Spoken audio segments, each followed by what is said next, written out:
What if the Roman Empire didn't fall to an army, but to a single man pretending to be a friend? It wasn't a massive war or a natural disaster. It began with a handshake and ended in flames. If you love true stories from history that sound too wild to be real, you're in the right place.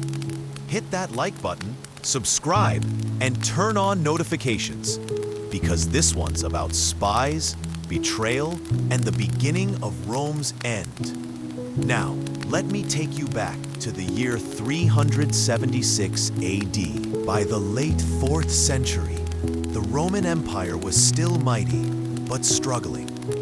Civil wars had drained its resources. Corruption spread through its politics. But the real threat? It was coming from outside, fast. The Huns, a fierce nomadic tribe from Central Asia, were storming westward, raiding, pillaging, burning everything in their path.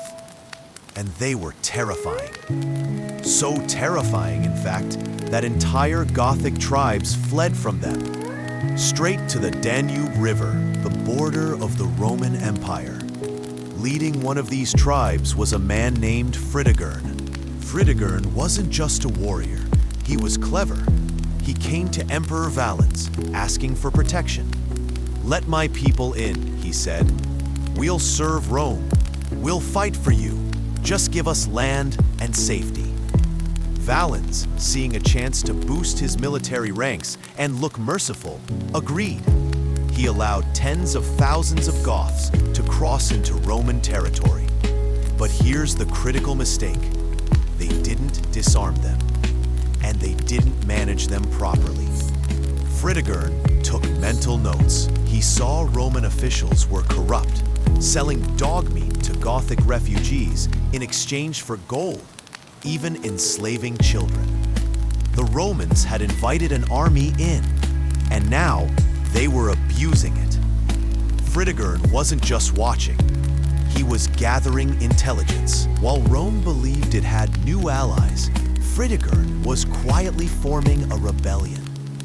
He united Gothic factions, made secret alliances, and studied Rome's weaknesses from the inside. Then, in 378 AD, the trap was ready. Emperor Valens, unaware of just how organized the Goths had become, marched out with 30,000 Roman troops to crush what he thought was a disorganized group of refugees near Adrianople. Big mistake.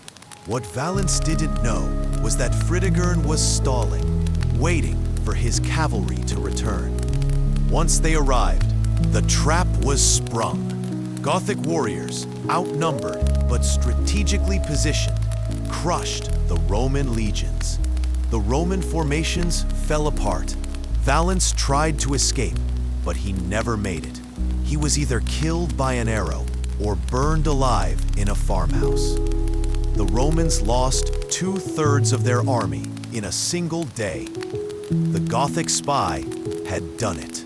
He had broken the backbone of the Roman military from within. The Battle of Adrianople wasn't just a defeat, it was a warning.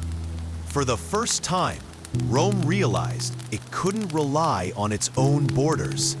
It had allowed the enemy inside, and now that enemy knew its every weakness.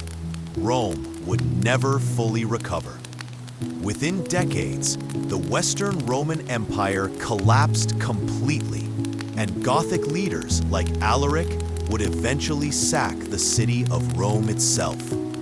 The beginning of that chain reaction started with one man, a spy, Fritigern. History doesn't always turn on battles.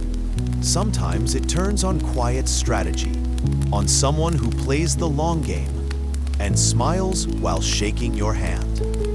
Fritigern didn't just win a war, he lit the first spark that would burn down an empire. With that said, thanks for watching, and until next time,